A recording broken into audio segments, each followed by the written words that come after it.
Record this computer.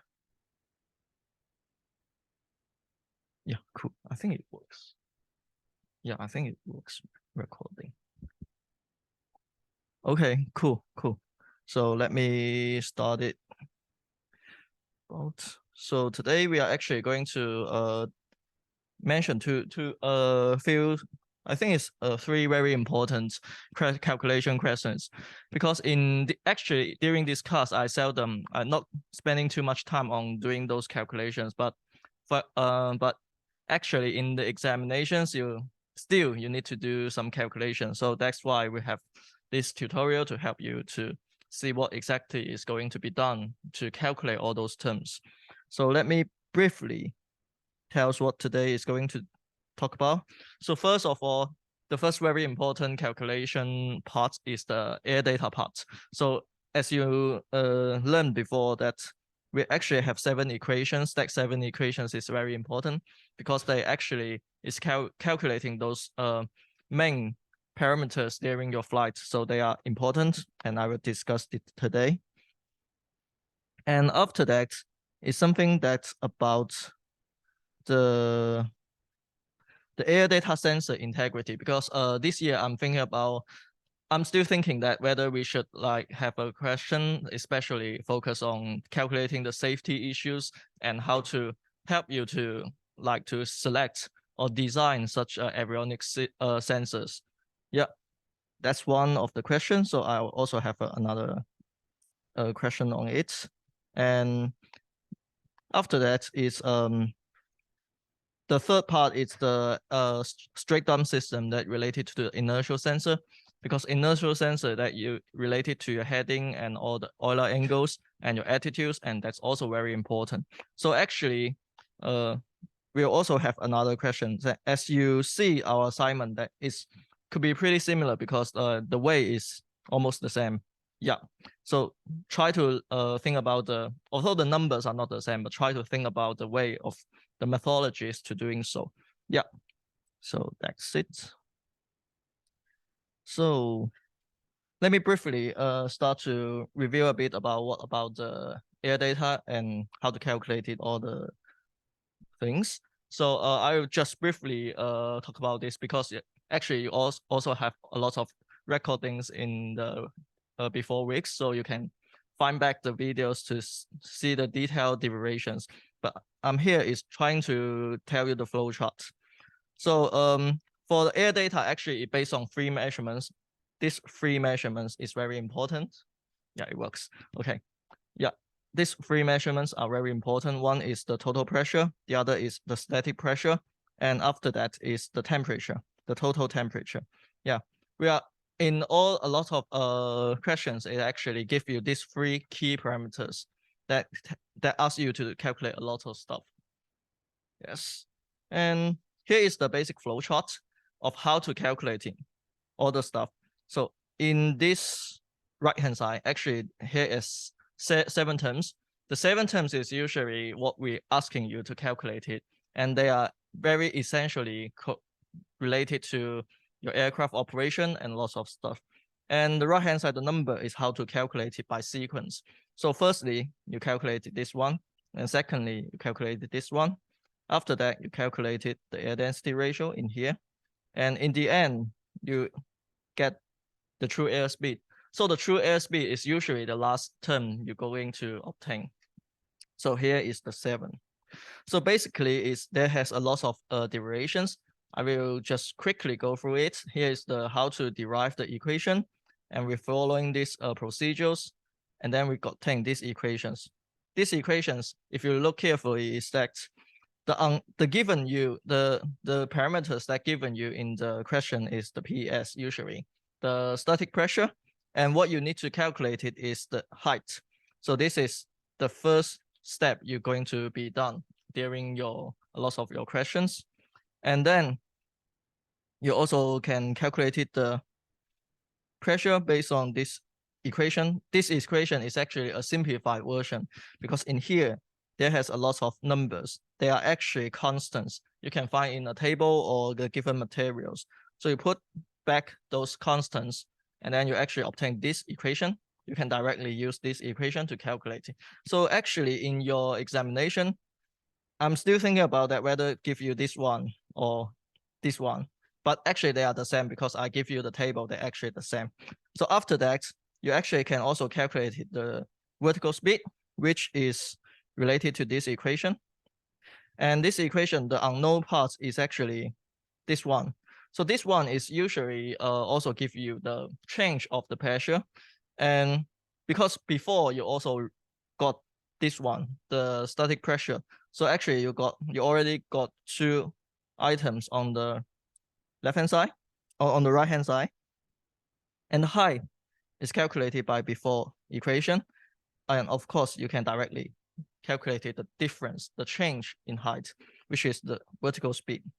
Yeah, so I actually noticed that in some questions they are quite confusing about the vertical speed, whether it's minus or positive, whether it is going up or going down. Yeah, please try to think about why it is going up, why it is going down. Yeah, something like that. Okay. Let's say, for example, the pressure in the beneath should be higher, right? So that if the pressure is decreasing in your operation, that of course you seems to be like going up. Like it's kind of like based on some terminologies and basic knowledge about the theory behind. Yeah. So let's quickly move on. And then it's about the air density. Is also the same. This equation is derived actually based on before this equation, the first equation, and we're going to have some derivation and we obtain this one. So it's almost the same. We have the known parts in a table. This is actually a constant. So we're actually able to obtain the rho, which is the air density. And after that, the fourth equation parameter we need to calculate is the speed of, no, it's not the speed of sound. It's this one is only a thing that equation that helps you during the derivation. So actually it's not that need in during your calculation. What you need is that after a lot of calculations and proof, you actually obtain this one. This one is actually the fourth equation we make the full use of it, which is the relationship between the total pressure, the static pressure, and your Mach number. So actually here has three terms, but the left-hand side, two terms is already given in your question. So what you need to calculate is the Mach number. So why you need to calculate the Mach number? If you calculate, it is because that in the end, when you're going to calculate other stuff like the temperature, it needs the Mach number. So they are related. So you need to calculate this one. After you got this one, then you're able to calculate other stuff. Yeah, but besides, you can also calculate, we call it calibrated airspeed. It's the speed that based on the ISA. So actually the derivation is almost the same. So this one is, I think it's derived, it's related to the Mach number, if you see carefully here. And actually you can base on a lot of like ISA standard, ISA based on the table and those constants, and you can calculate it this one. And you will find the unknown part is only the Q. The Q is actually able to obtain, right? So it's able to be obtained. So the unknown part is VC. So you can calculate VC based on you obtain the Q. Yeah, so what is Q? Let me see. Yeah, Q is, I think it's been defined before, right?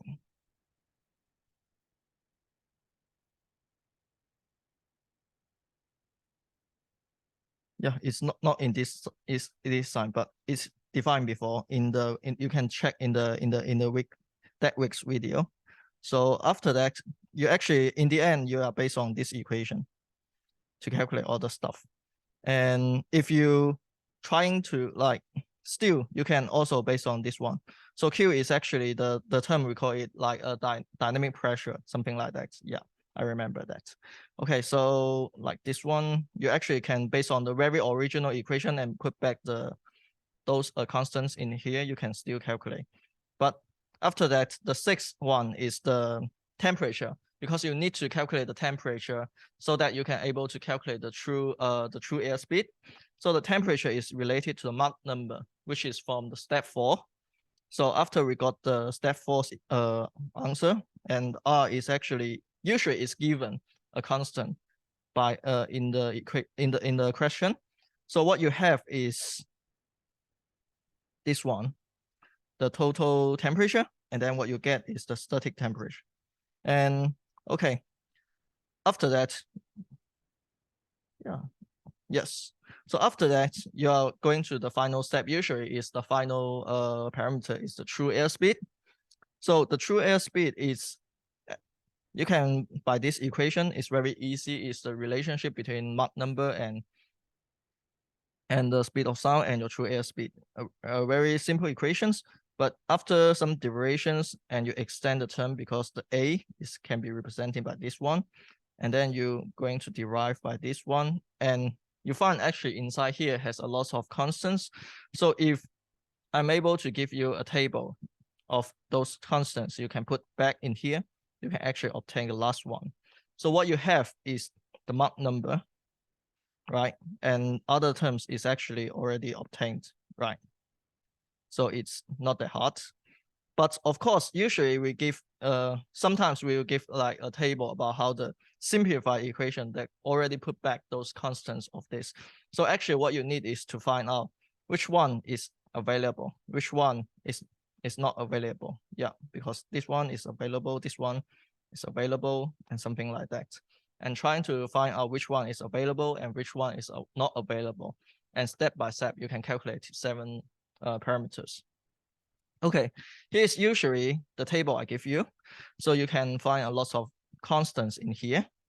So I will make sure that those, try to understand why to use them, because of course there has a lot of numbers that they will not be fully used. Some of the constants you may not be used. For example, like stratospheric height. This one is not reconsidered because we are flying in troposphere. And okay, let's go about the first question. So usually the first question is the style that we're going to calculate those 7 parameters. Let me check with the numbers. So the first number is related to the pressure, the static pressure. And the second number is related to the total pressure. And then we also have the temperature. And after that, we also have the rate, because we need to know the rate so that we are able to calculate the change in terms of vertical direction. And also we have the recovery factor. This one is the related to R, is the term that we need to calculate the temperature. So actually we have 4 terms, 5 information given you. So first, usually the first one is to calculate the height, right? So actually if we look back into the equation very early. Yeah, this one.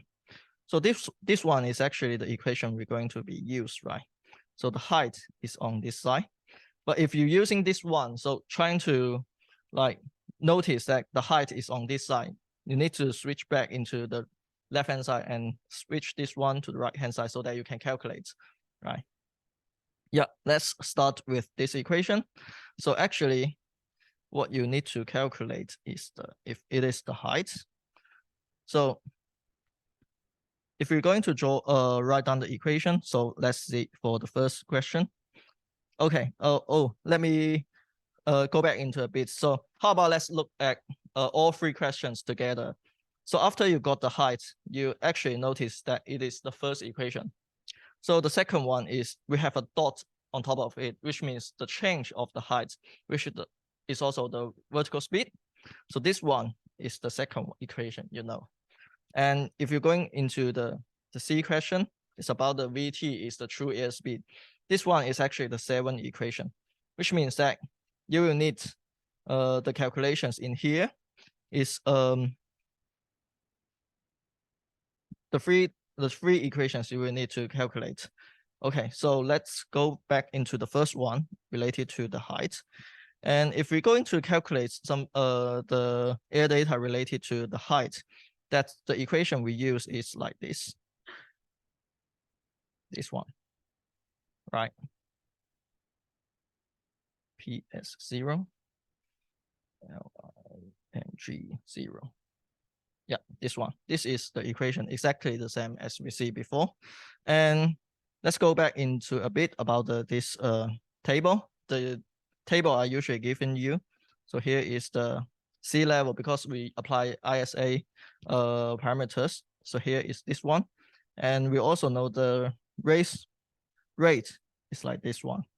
Yeah, but you notice that this unit is not the same, but it's actually it's not Kelvin, it's in Celsius, but actually they are in the same scale. So actually it can be directly changed as is equivalent to this one, so that it can be used to directly. And other two terms like this one and this one, yeah. And I guess that's, and also the temperature things, RA, L, yeah, I guess it's almost there. Yeah.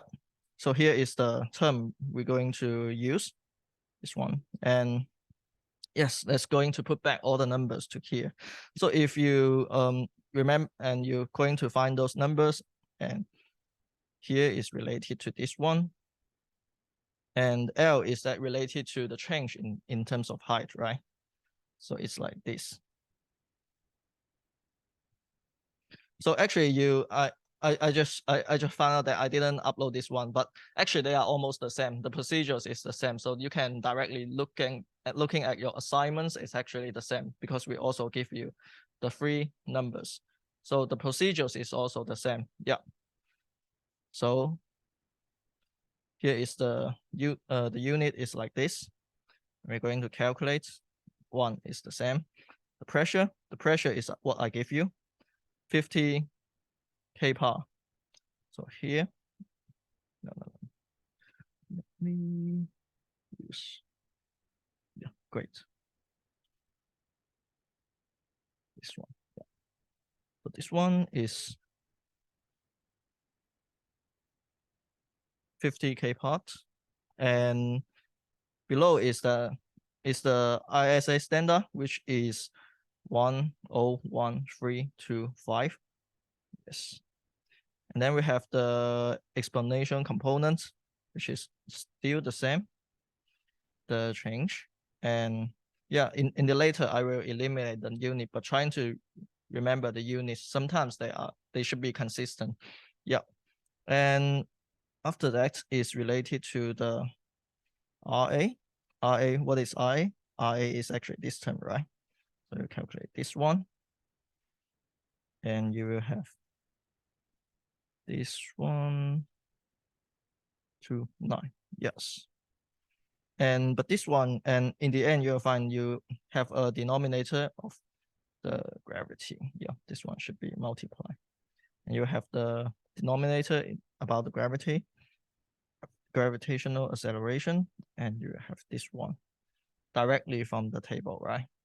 The table is actually also give you this one, because this one sometimes can be changed if you use, sometimes it's like here, like exactly the same number. Sometimes it has a bit variation, but you can find out this one we are used in a standard by this in this table. So actually we got all the numbers here in the right hand side. So by calculating this number, we can actually obtain what is exactly value it is. So in here, I will just directly give you the number so that in later on, if you're going to try like go back into this tutorial record, you can find all the answers and you can also try yourself about it. Here is the number that you're supposed to obtain. So here is the height you are going to obtain for the question one. So how about the question two? Let's go back a bit. It's about the change in terms of height, which is the vertical speed. So, okay, let's go back into the previous equation. Which equation we're going to use is here. Right after we calculated use the pressure to calculate the altitude. So in this one is the equation we're trying to use, because in here we are like some calculations about derivatives. So I suggest you to directly use this equation because it's a simplified version. It's much easier to be used. Yeah. So we use this equation to calculate let's firstly write down how it looks like. HP is equals to this one, 511 minus. So because it's a simplified version, so all the numbers are here, so it's much more easier for you to know the idea. PS over 1 and also the PS, the change about pressures, static pressure. And HP is actually, sometimes I give you the for this notation is about H sub P. Sometimes it's H, but they are equivalent the same in this question. Yep. So here we actually have let's look at what we have. HP is what we have is here. We already have. How about the pressure? The pressure is given you in the question. And the change about pressure is also here. So that we can put back in here is actually the number about 557,443 for the height. This one, the pressure is this one, right? The pressure is 50 kPa, and the change is 5 mbar. Yeah, 5 mbar is actually 500 Pascal. Okay, so here is the equation. So what we want is that in the right hand side, all the unknown parts is already supplement. So we can directly calculate this term in the left hand side. And here I give you directly the number of calculating this, and it's about this one in terms of meters, the change of it. And this is based on this simplified equation. And if you kind of forget how to do it, so you can also have another trick, is that here is that you know the change rate, right? Let's see, if we have 1 second of change, so that we have 500 Pascal change in terms of pressure, so that our static pressure in the next second will become 50,500, right? This is in the next second, right? So you base on this new static pressure and go back into the first equation. What you get is that you actually get the height. Let's have a new in here. What you get is the height is about, will become like 5500.99. Yeah. So if you're going to compare the first one, the original one, and you use the new pressure, you add up with 1 second of change, and then you can obtain this kind of number, and you find out the difference in here, you can also obtain the same number. So they're actually the same. The assumption here is that in 1 second that you do not have any change of it. Yeah. So you can both obtain the same number of it. Okay, so so actually it's how we're going to be done. So the first one is solved, second one is solved. So how about the third one? So let's go into the third one. So if you're going back into the third one, is about, yeah, this equation, the true airspeed. What we need to have is like this one. Yeah.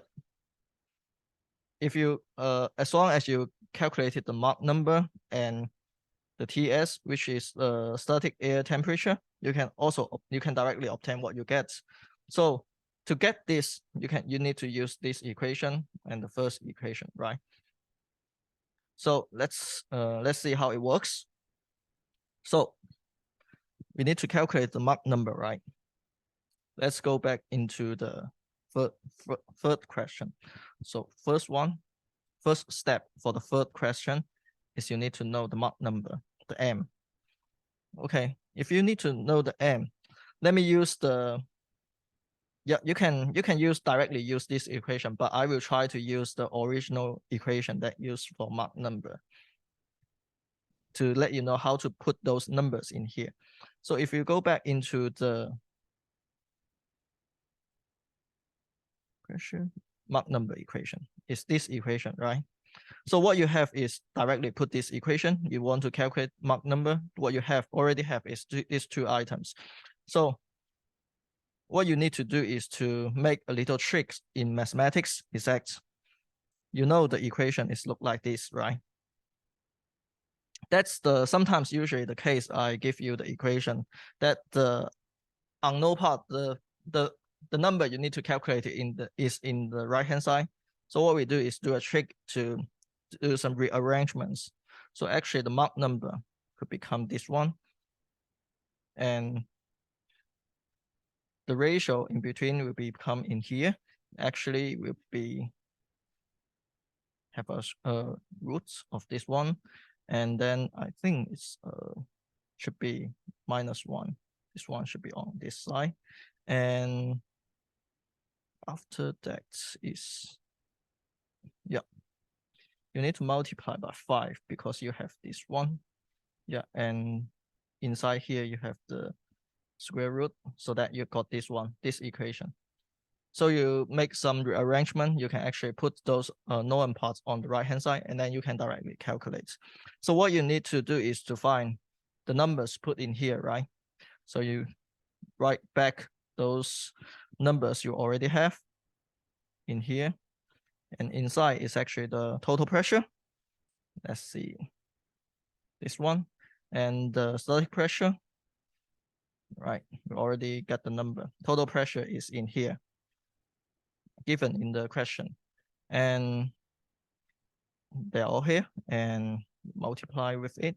And what we need to do is to use your calculator to calculate this complicated stuff. And here I will also give you the answers of this one, the result.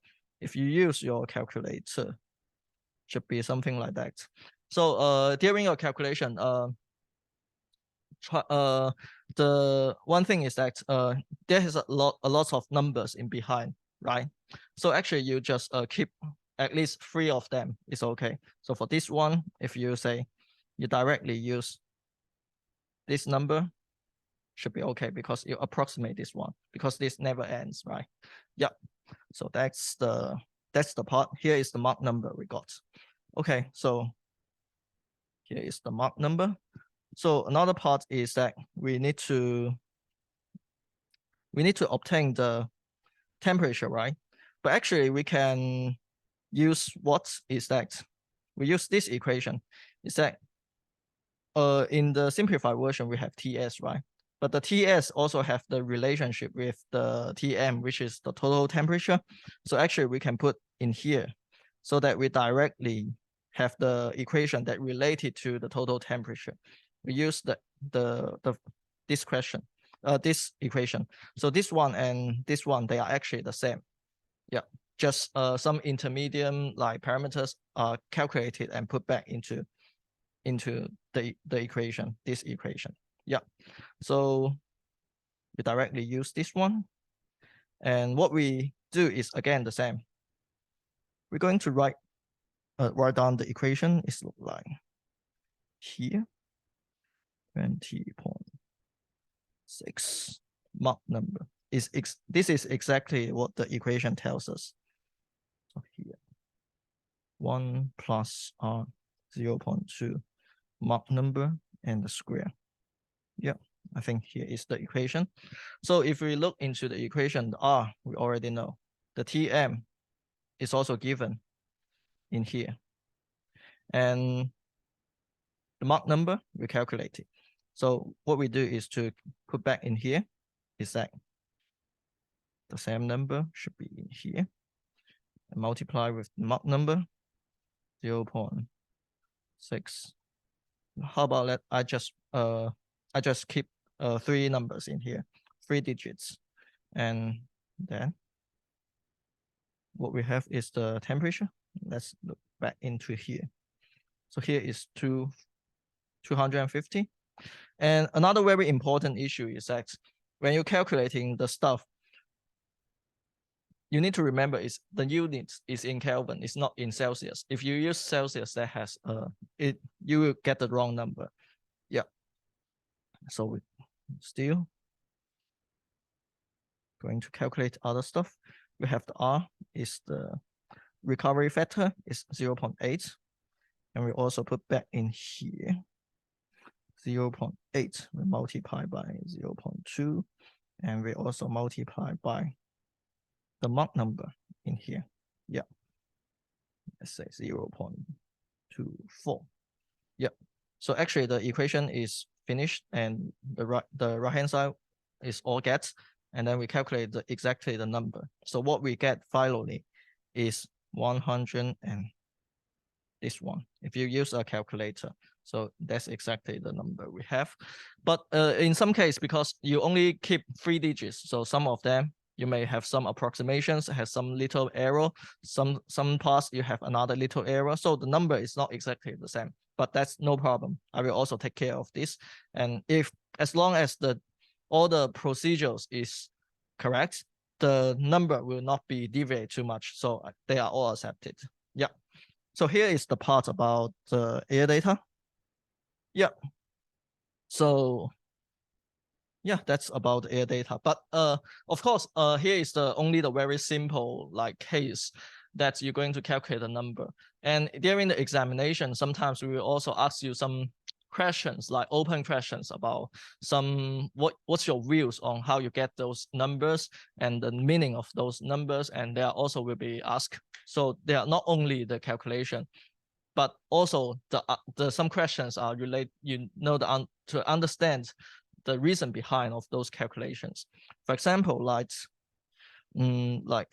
this height, then this height is related to which kind of like QNE or other kinds of pressure, because in your indicator you have 3 different reference, right, about the air pressure and the altitude, about the altitude using the pressure, right? One is obtained from the ATC, another one is using ISA, and another one is on the like the sea level pressure, something like that. You have 3 standards. So I will ask you about the difference about that, or so and so on. Yeah, that could possible. I think it's in the past paper, right? Yeah.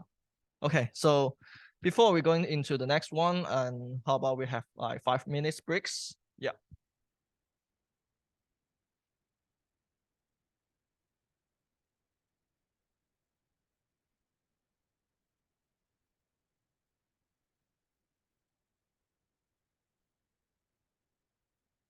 Breaks. I will also upload the slide onto it.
Yeah, okay, it works. So I already upload it. So if you're going in to find the page, you can find exactly the questions in here so that you can easily see the numbers in here.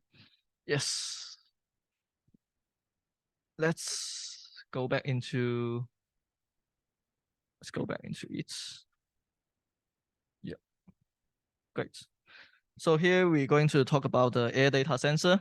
Yeah, and especially about the uncertainty and what we call is integrity in here. Yeah, this one is very important because we are going to deal with handling with avionics systems, and especially for the aviation industry, we to take really care about the safety issues, so that this one should be very important for you. So what we have a example is that usually the aircraft during their flights and operation, they need to make sure is the height separation. The height separation, which means that your aircraft is here, the other aircraft is here. Then you need to maintain, you need to make sure they will be separate in height with enough of values, enough of space, so that they are safety and they will not have collisions with each other. Yeah, that's the basic answer. Let me hit no. Yeah. Okay. So yeah. So before that, what we need to take care is about that is that what we measure the aircraft height is what we calculate before, right? It's based on sensor. But for every sensor, they will always contain a small amount of uncertainty or a big amount of uncertainty. It depends on the quality of the sensor. So if your sensor have some kinds of error, of course, your aircraft will be slightly different from your expectation. The other aircraft will also slightly different from your expectation. But this error could be quite random, right? So the range is actually could be here. Then your aircraft will be deviate between this area. Another aircraft, if they use the same sensor with error, they will deviate with this area. So if we're going to look back in here, is that the deviation will be this part for this aircraft, and for that aircraft is this one. So the intersection range is actually here. If your sensor is going to be like the upper aircraft, you have the arrow into the lower bottom. The beneath the aircraft have the arrow on the upper bottom. So they actually will meet with each other. Then you got the collision. So here comes the accidents, right? You got the accidents here. So here is why we need to take care about the sensors quality and also sensors uncertainty. We need to avoid those sensors have those arrows, and they will have the really maximum arrows to meet with each other and to occur accidents. That's the myself here. So if we're going to talk about the arrow, so there has actually some kind of relationship because our sensors are measured with a specific physical items, physical parameters. For example, for the height, the sensors to measure to tell you about the height, what they actually measure is actually the pressure. If you remember the previous equation is the static pressure, right? It does not exactly give you the height. The height is based on that kind of equation we see before. This equation that give you the height based on the pressure. So you need to remember is that if our pressure has some kind of very small error, then it will be transferred into your equation in here. I think it's, yeah. Oh no, something wrong is here. I think it does not work. Okay. Yeah, let me reopen it. Some technical issues. Yeah, it works. Okay, let's go back into here. So let's go back into the very first equation about the attitude. So if here you find out your PS, your pressures, static pressure has some kind of error, it actually going to be propagate and transfer into a height based on this equation, because here you have a loss of number. So that if you have 1 Pascal of error, it does not mean you will have 1 meter of error. There has some relationships you need to transfer so that you have some kind of error in terms of height. Let's say this one in terms of height, so that you need to know the relationship in between. So what we have is like, let's quickly go back into here. So in the class, we already tell that the relationship is looking like this using this equation. This one is actually going to describe how many change in terms of pressure will occur the change in terms of vertical height. Yep. So based on this equation, we can actually know the relationship in between. Let's say if we have dP is equals to like 10 of Pascal. So what we need to do is that we put this one into this equation, and we already have those numbers, right? And then we can get the TDH in terms of a certain number. Let's say approximately, assume it will be 100 meters. What does it mean is that 10 Pascal of error will introduce 100 meters of error in terms of vertical height. That's the what we're going to be use for this equation. Yes. So let's go into how we're going to use this one. So it's exactly the same. Here is the equation that if we're going to have 100 Pascal, and here the unit is m bar. Notice that. And some of you may have kind of like worry about when we will use which kind of unit. Sometimes it's m bar, sometimes it's Pascal, and sometimes it's another kind of unit. So trying to make sure that all the units are using the same. For example, if you use like some of the equation in here, trying to make sure all the units, either they are all using Pascal or they are using m bar, something like that. And of course, some of the tables, they are not given in m bar, so that you need to convert it into m bar so that they can be used in the same equation. So make sure the equation, all the parameters are using those the same unit. The very good useful way to check is that you also put the unit here. So also put the unit during the calculation like this. You put the unit here. So in the end, you will get is exactly the unit here, so that those units can be canceled with each other. So let's say, for example, if this one is using Pascal, the other is using like m bar, so they cannot be canceled with each other. So what you need to do is to change m bar into Pascal so that they can be canceled with each other. That's one way to check the equation, whether this is correct or not. Okay, let's go back into here. So here is 1 bar, which means that you put exactly the same equation, and what you calculate is that the relationship in between is that 100 Pascal or 1 m bar is associated with 8.32 meters error in terms of height, or 27.3 feet. Okay, this is the relationship. So what about if we have 3 m bar of error? So what about the error in terms of height? Is that this is the ratio, and you multiply with 3. Then what you give is the error related to 3 m bar. So here is how we use this kind of equation. But trying to remember that this equation only works at sea level, and make sure all the requirements, the criterions, you're using all the equations. For example, like this one, the later one, this equation is used for altitude like this, so that you will find this term is a bit different. Let's say for this term, it's actually related to T, right? So before, the upper part T is related to the sea level, but this one is not related to the sea level. This one is related to the tropopause. So they are different. The number is different because the circumstance is different. Yeah. Okay, let's go back into here. So our sensor have different kinds of error, right? Let's make an example that we only have the uncertainty.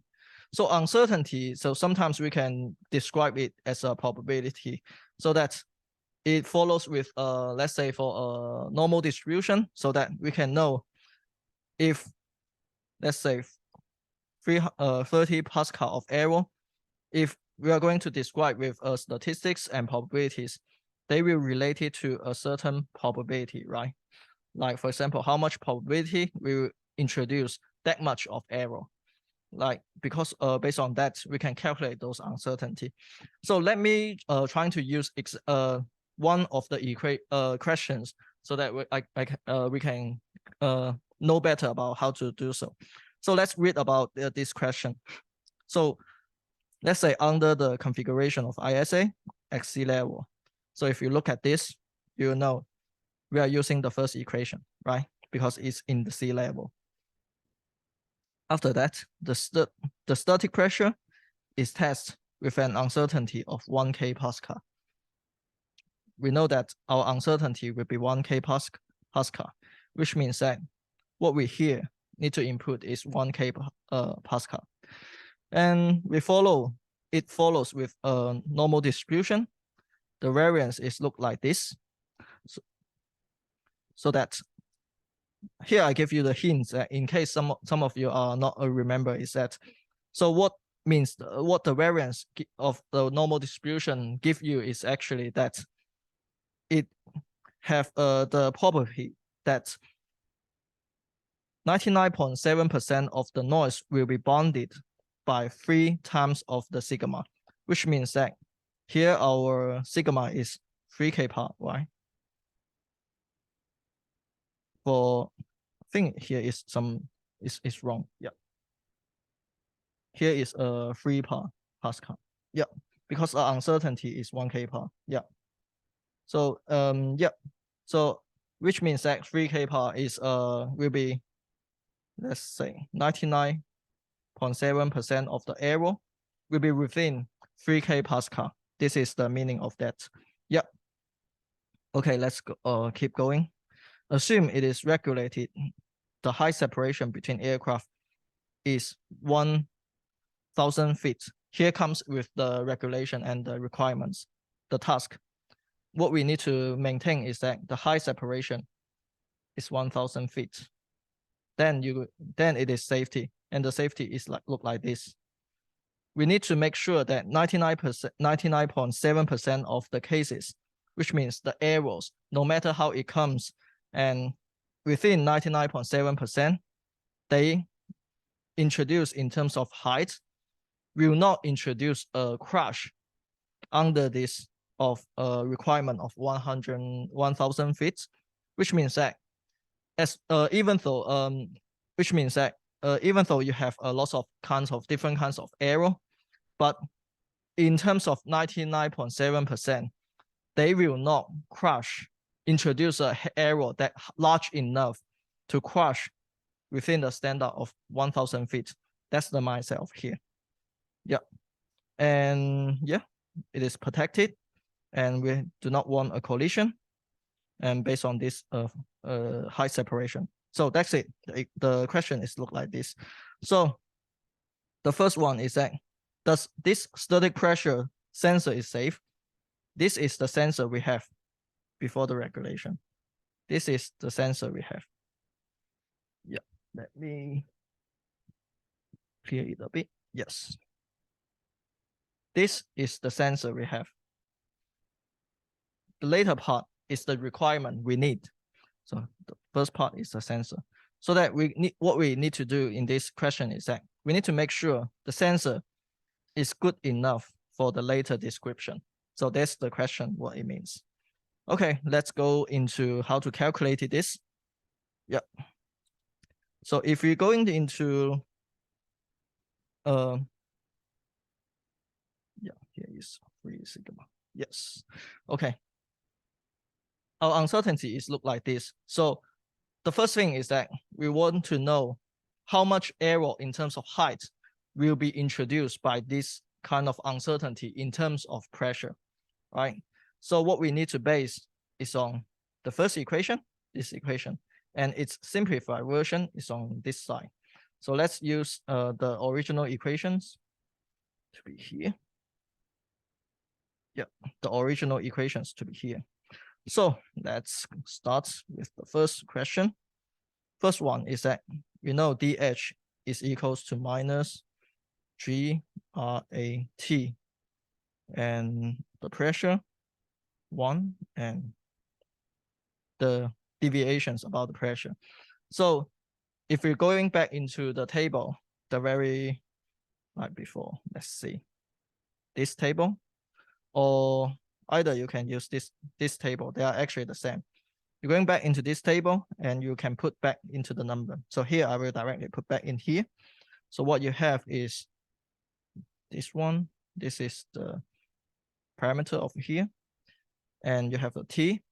Then in our question, we mentioned it's at sea level, so that we can put the constant related to sea level, and also the constant that related to the gravitational acceleration. And here, yeah. And on this part, and we have this one. And then we also have the denominator about the pressure. And here, we know it's in sea level, right? We still use the same sea level like requirement in here. This one, yeah. And I directly use Pascal. So it means that it will become 1.01325 Pascal. I directly use the unit of Pascal. So, and then we need to multiply with dP, right? dP is what given us is the uncertainty we wish to find out what will happen. So 1 kPa, because we use Pascal as the unit. So here will be 1000 Pascal is the uncertainty related to this one. Okay, we have the equation. And then we're going to calculate it. That means dH, the deviations, the error in terms of height introduced by this 1000 Pascal will become, if you're going into calculate it, this one, and what you get is actually like 273 feet. What we here use is the unit about feet, this one, to calculate. So actually, originally you will get the unit about meters, and then you need to convert it into feet because the regulations is in terms of this unit. You need to eventually change it to this one. Okay, what we get is this one. So what does it mean? It means is that you have 1000 of uncertainty of 1 kPa error. You introduce this one, right? And what we need to make sure is that we need to ensure 99.7%, which means that we need to ensure 3 sigma value should be within our case, so that we're going into calculate this one. And we see the 1 sigma is related to 1 kPa, the 3 sigma is related to 3 kPa. So what we need to do is that we multiply with this one. This one is related to 1 sigma value. So we're going to calculate is 3 sigma's value is related to 3 times dH is equals to this one multiplied by 3. So we actually got, the number we got is actually 817 feet, which means that, 819, yeah, 819, which means that this one is related to 3 sigma, and which means that 99.7% of the error would be bounded within here. So in a layback word, it means that no matter your error is, how much your error is introduced, based on this kind of sensor, the quality makes sure that 99.7% of the error will be within 3 sigma value of the uncertainty that introduced with 819 feet. Okay, here is the case. 99.7% will be bounded within here. So let's look back into the question. Our question's requirement is that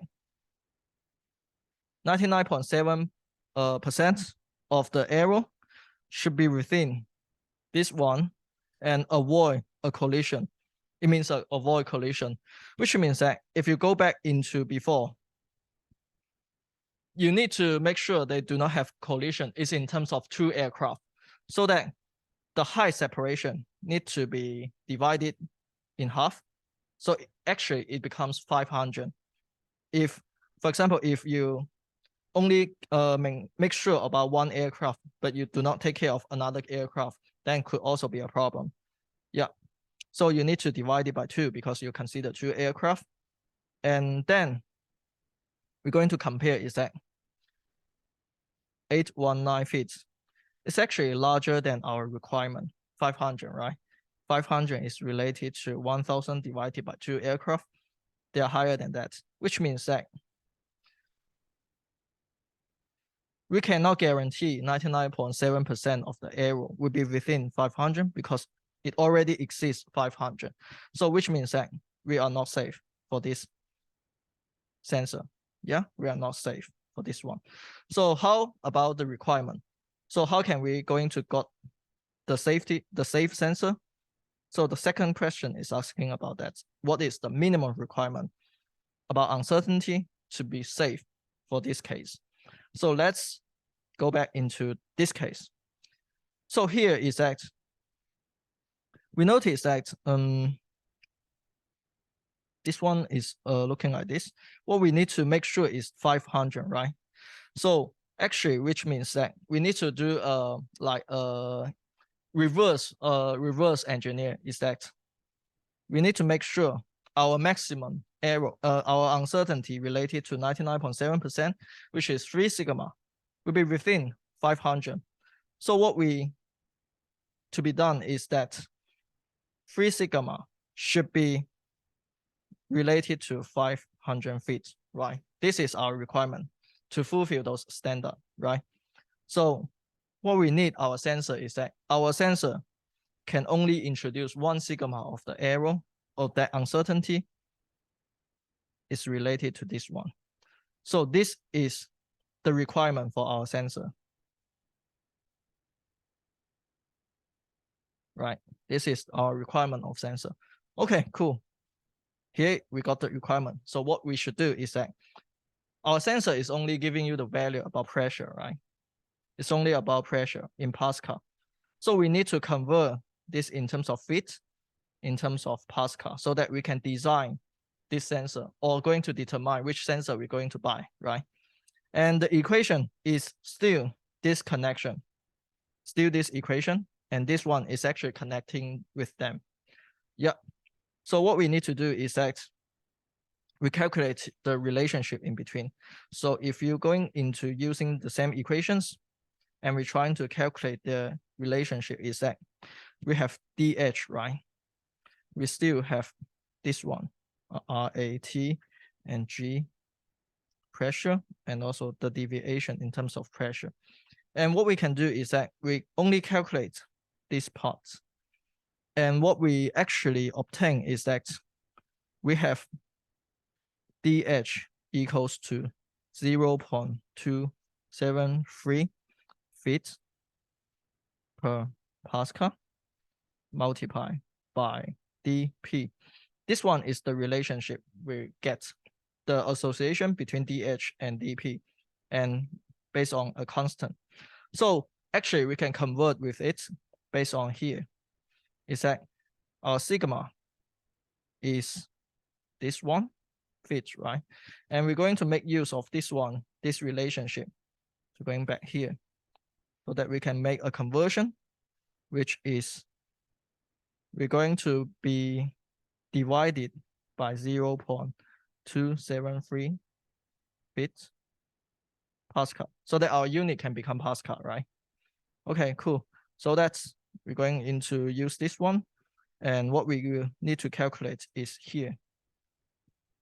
Multiply by 273. The unit become Pascal because feet will be cancelled with each other in terms of the unit. So what we get is actually 115 per Pascal. Yep. Yep. I think it's very too small. Yeah, good. So it actually is 0. This one and this one K per. So here we got the requirement of our sensor that if our sensor is able to have this kind of quality, we can make sure our error in terms of 3 sigma, 99.7%, will be bounded by this kind of error, 500 feet So 99.7% of error will be within this kind of height of in terms of deviation, so that in the end, if we have two aircraft, we multiply by two, and they can still maintain our requirement, and they still can fulfill our requirement about this regulation in here. So here we got the minimum requirement. It's this kind of value. So based on that, you can going to select the sensor. So exactly, actually, in a lot of like scientific research or some engineering problem, you need to select your own stuff and design your own instruments. So what you need to do is that sometimes you need to going to buy some sensors, right? But you need to buy the correct sensor that fulfill your task. For example, you have an engineer problem, you need to measure something, and you need to measure it clearly and accurately, so that you need to know the conversion between different units and the relationship between the item that you're going to measure and the actual requirement in the end for your task. So that also you can need to find out about the uncertainty, because sensor always contains a lot of error. So you need to go back into the specification of the sensor, and going to see the uncertainty of it. And you're going to use for example, the Gaussian distribution, we call it normal distribution, and going to see whether 99.7% or even other percentage of the error can be within a certain amount that it fulfills your task, then you can endure with that. Yeah, that's the case. So how about let's have another 5 minutes break. Yeah, later down we are going to talk about the inertial sensors.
By the way, for the about this assignment, so actually you can send me a digital copy to me directly to my email mailbox, or you can hand in a hard copy. It's both, they are both okay.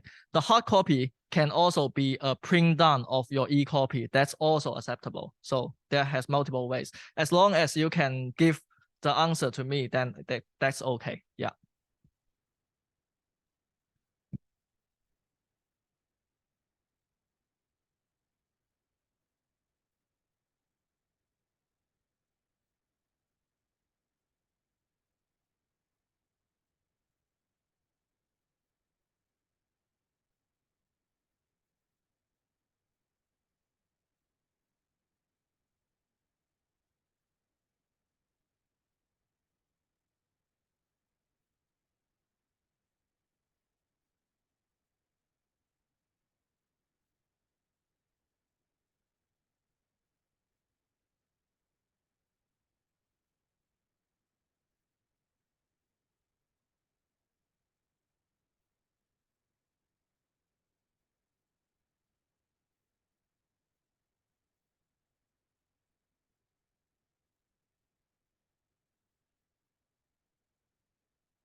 Okay, so how about let's go into the final part. So this one is about the straight dump system, about the inertial sensor. So this is actually also the same question you will be handled in the assignment.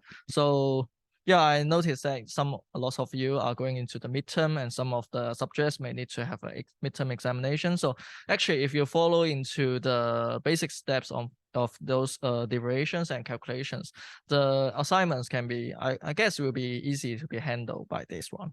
Yeah, so let me briefly review a bit about the straight dump system. Is that why we're going to calculate is because our sensor now is going for inertial sensor.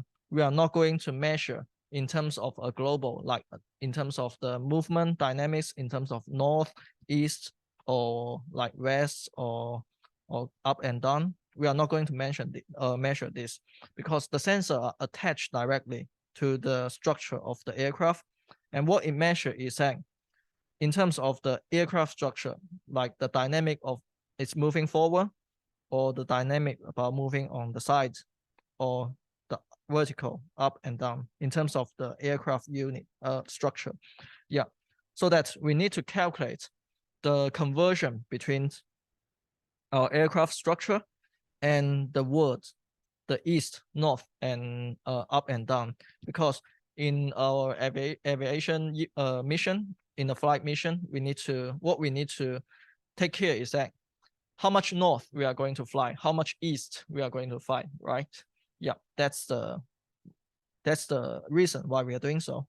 Yeah, and remember that if you going into the question that you do not know the meanings of different terms, then going to back into this kind of definitions in, I guess it's week 2. Yeah, if you're going into here, you know which one is related to which one. Yeah, no, not this one. In terms of like this one. Yeah. Okay.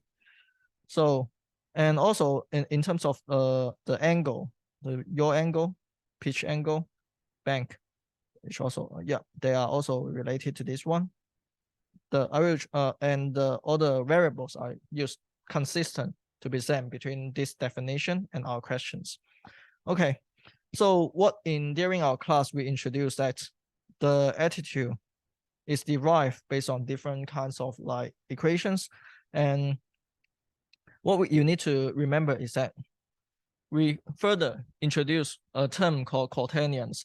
Is that the mindset in here is to avoid, we call it gimbal law or other stuff, because if you look at this equation, we got tangent something, so that we have, if our theta will become like 90 degrees, so it become like a singularity problem, something like that. So this equation are no longer useful in that case, so that we need to introduce a new stuff called quaternions, so that you can still make use of the equation to calculate the attitude we wish to calculate. Yeah, so the basic relationship here, the connection in this for this knowledge, what you need to remember is the relationship between different like items. For example, in between the quaternion and the Euler angle, this is what we need to remember. The derivations, I think, is not that important at this moment, because it's quite complicated. What you need to know is that if I'm going to give you the number about quaternions, like our aircraft attitude in terms of quaternions, you are able to use equation to change it to Euler angle, which is a more human language that you can understand. For example, this one is row pitch yaw, then you can understand. But if I directly give you 4 numbers about quaternion, you are really hard to tell others that about the attitude your aircraft is actually used. So quaternions is only used for calculations, but really hard to be described. And human language is Euler angle, that easy to describe with others. Okay, so that's the usage. So that's why in our questions, we usually give you 4 numbers about quaternions.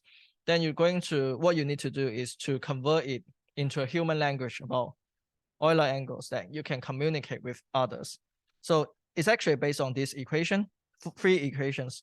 So some of the student may notice that this one is a bit slightly different than the reference book.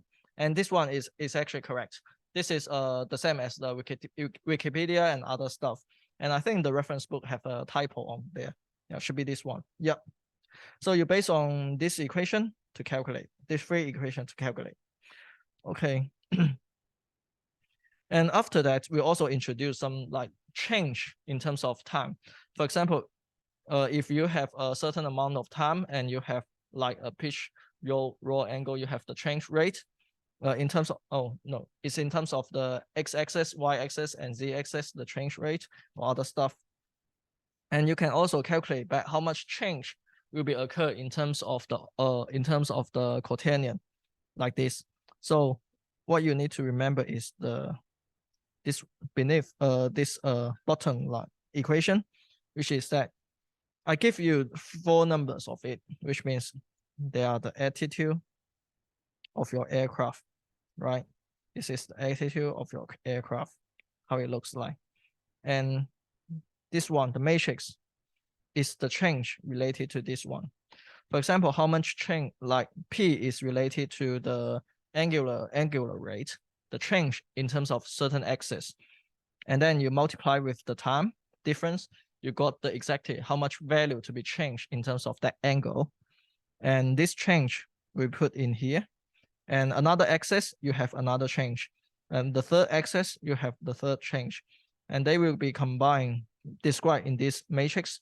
So this matrix is going to tell you the displacement about in terms of three angles by this during this delta t time span. Yeah. So this is the original attitude, this vector, and the middle matrix is the change, or we got the change. And then we got the attitude after the change.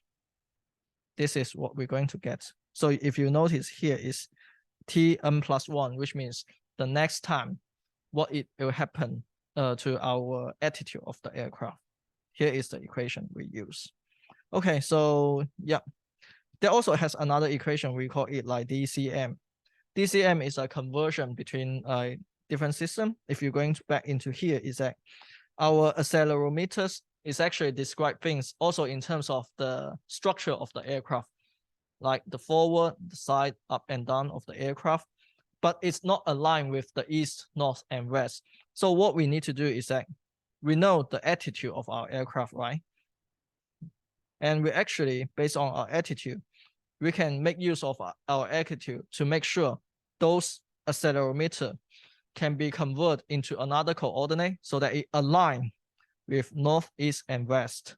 So this is actually basically what it means. So this equation is actually going to describe like how much the conversions in between, like the change from XYZ, which is the structure of our aircraft, and to the NED, which is the north, east, and down, three axes. So they are going to be changed. Okay, so then you are going able to calculate the accelerations about north and east and west so that you can communicate with others. Okay, that's the mindset. Okay, let's directly look into the questions. So usually the question is look like this. I give you the initial states of the case. Let me, yeah, this one. The initial states here, the initial attitude, X, let's say Tn. And then I give you the angular movement for different axes. And then you need to calculate after 1 second, what will happen to our attitude of the aircraft. So let's directly go into it. So what we need to do, because here involved the change, what we need to use is this equation, right? Yeah, this equation. This one, this equation. This equation is going to talk about the change from Tn to Tn plus 1 based on those values, P, Q, R, these three. So we directly use this equation. So that's, we write this down. And what we have is like reorigin. Let's go back a bit. Yeah, the first one is about the current pitch roll. Yeah, it's about different than before. Yeah, we are firstly, this one is about quaternion. So we actually need to convert it into, the first question is asking you to directly convert it into pitch roll, which is in terms of the Euler angle. So what we need to use is not this one for the first question. It's using this one for the first question because you need to directly convert it at the same moment. Yeah. So what we need to do is apply the same equation to here. So let me clear a bit more. Clear. Yeah, great. Okay, then we need to calculate it. Is that theta is related to arc sine because that before is sine, right? E0, E2 minus 2, E3, E1. And yeah, this is about theta. And another one is about this one, psi. And we will have the arc tangent and 2 E0, E2. I think it's E3, yeah. Plus E1 and E2. This one. And we have, yeah, very complicated. But what you need to make sure is that you write down the equation correctly, then it should be okay because the calculation is not that hard. So that's this one, and also you have the phi is the also arc tangent. Then this one 0, and pass to this one is 0, 2. This should be this one. Yeah, should be this one. So by calculating this one, you can also obtain the number. So here is that very simple, is that you remember these 4 numbers and you're going to put these 4 numbers in here one by one, put them here. So what you're going to collect the number for here, I will also give you the answer, is about 1927286.88, 59.9, and yeah, oh no, this one is 32.3. Yeah, they are all in terms of degrees. So if you're going to calculate this one, what you need to remember is that inside there, you got the things that related to radius. Yeah, related to radius inside here. And during the arctangent, what you get is that you also got the angles in terms of radius. And you need to convert it from radius to degrees. But during the answer, you can also still mention it in radius or in degrees, but you need to make sure that you have the units because if you radius, you have another number. But if you are in degrees, you have a small circle on top of it so that it is in degrees. Yeah. So that's the answer for this 3. And this is about Tn, the attitude. Some problem here. Tn in attitude. Okay, so how about T plus 1? This is what we wish to have. Right? Then about the next moment, we have some like change the angular movements. What we need is that this equation coming into here. So we need to use this equation.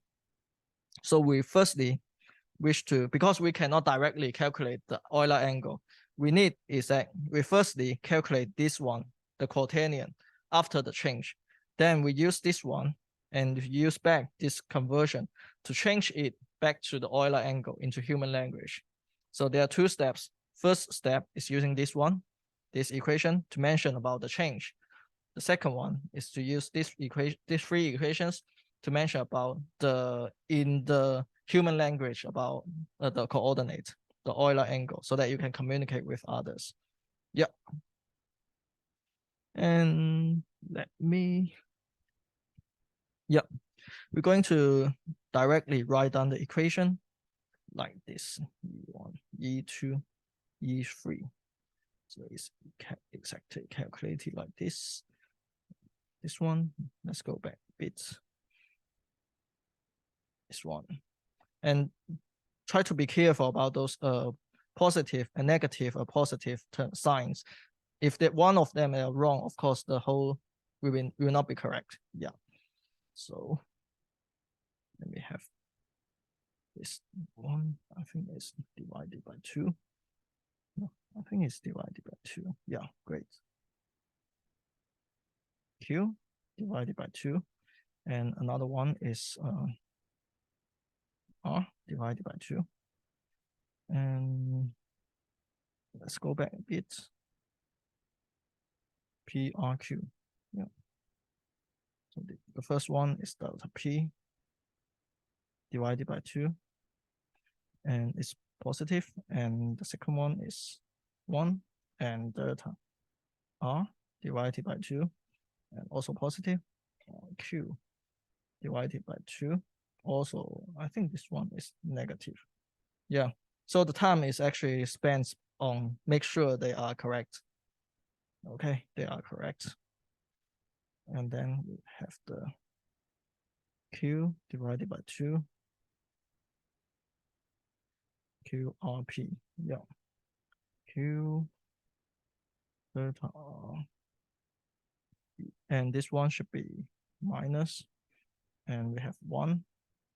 PR. And we have P in the end, this one. And we have the fourth one. This is RQP.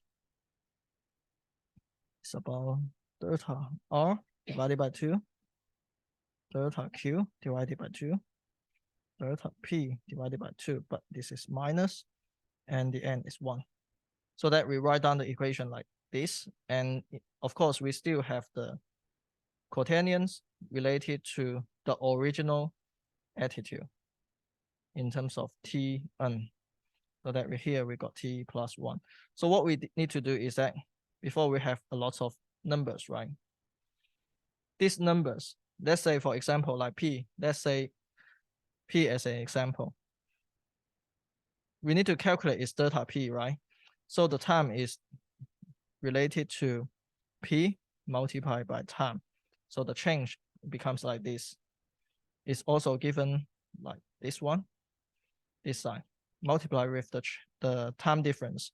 And what we get is, because the time difference is 1 second, so we get is 0.2 in terms of radius. And make sure that if there has the time difference will be 10, there will become 0.2. Yeah. And inside here, they also have divided by 2. So make sure they will be here. So you're trying to input all the numbers in here. And you exactly got the matrix. And for this one, the vector is exactly the same of this vector. You put the same in here. And then you multiply with this matrix and this vector. What you'll be obtained is that, let me clear a bit this one. Yeah, great. What you will obtain is that you have 0, 1, 2, 3, this one. And if you use a calculator and you make sure everything is correct, what you will obtain is this one, 0.8925, 0.3095, 0.2580, 0.2.95. Yeah, this one. So the main problem is that it's actually not that difficult to calculate. And the problem is that you need to be very carefully, the number should be correct and you do not miss any terms and the signs, and you will obtain the correct answer of this. And then you need to change it into Euler angle, right? Because the question asking you is about related to Euler angle in here, right? At n plus 1.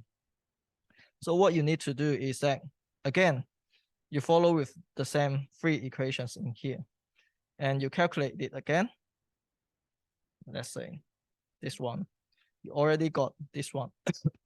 So that it means you already got 4 numbers. Yeah, 4 numbers. And you will know this one, the theta, is related to arcsine. I will say something on it for simplicity. And arctangent, something, and also theta, phi, and also arctangent, something. And what you need is to put 4 numbers on each of them. And then you can calculate the corresponding in terms of Euler angle. But be careful that the Euler angle is related to radius. The unit is related to radius. So that you need to convert it into degree, or either you can maintain it as this way. But usually we will mention in degrees because like human language, we usually mention in degrees. And that's the answer of it. Yeah. So it becomes the next moment, t plus 1 will be like this. So let me also give you the answer for this one is 5.32 in terms of degrees. It's 34.3144 in terms of degrees, and also 44.2496 in terms of degrees. Here is the 3 answer, 3 degrees. Okay, we also got the Euler angle in terms of Tm plus 1. We also got in T1. So our question is going to ask you about the change in between, you can directly based on this 3 and this 3 to calculate the change of it. Yeah, that's straightforward. So let's see about the third question. It's about if under this kind of forward acceleration, which means that if we're going to describe is that we have AX acceleration on x-axis, have acceleration on y-axis, acceleration on z-axis. And we're going to look back into our definition, which is x-axis. X-axis is forward, right? So that we have, in terms of our question, we have 10 meters per square seconds of acceleration. It is forward, so it is in terms of here. And we only talk about forward, so we do not have any others. So we have others like this. It's like this. Yeah. Others are 0. So that we actually got this term already, the AX and this one. We already get this one. So what we need is that the conversion in between, which is this matrix. And of course, this matrix is easy to get because it's talk about Tn plus 1 this time. So what you need to use the attitude to calculate this matrix is based on the later one, not the first one. It's based on the later one. So that you based on this, like after the change, this one, this one, these 4 numbers, and then you're going to base on them. Let me use another color. Yeah, you base on these 4, and then you calculate the DCM,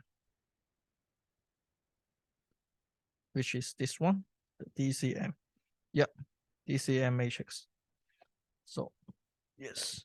So let me also give you the number about the DCM matrix. It's become really small, 0.719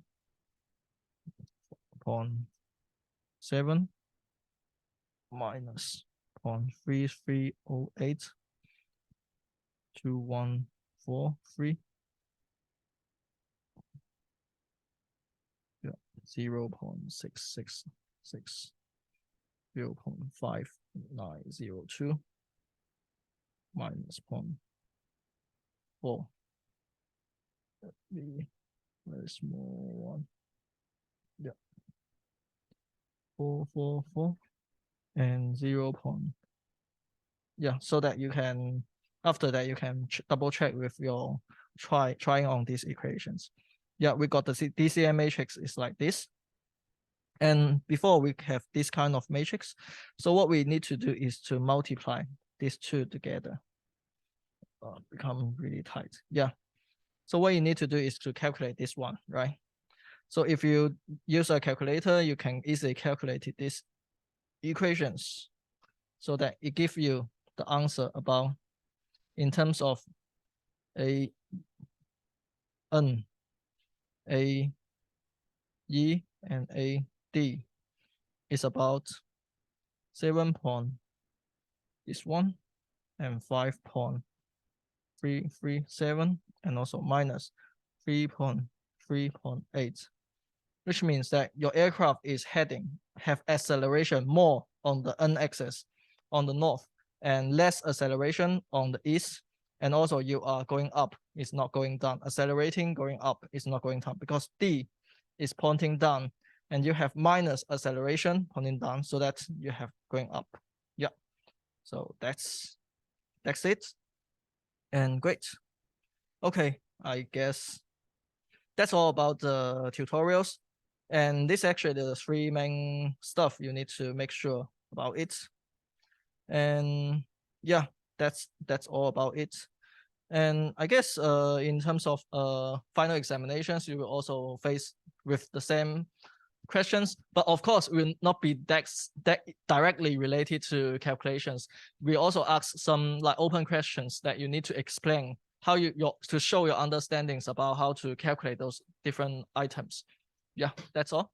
So that's end of today's tutorial. I will be stay here for also like 15 minutes until 12:20, so that you have any questions, you can feel free to come and ask me up. Thank you.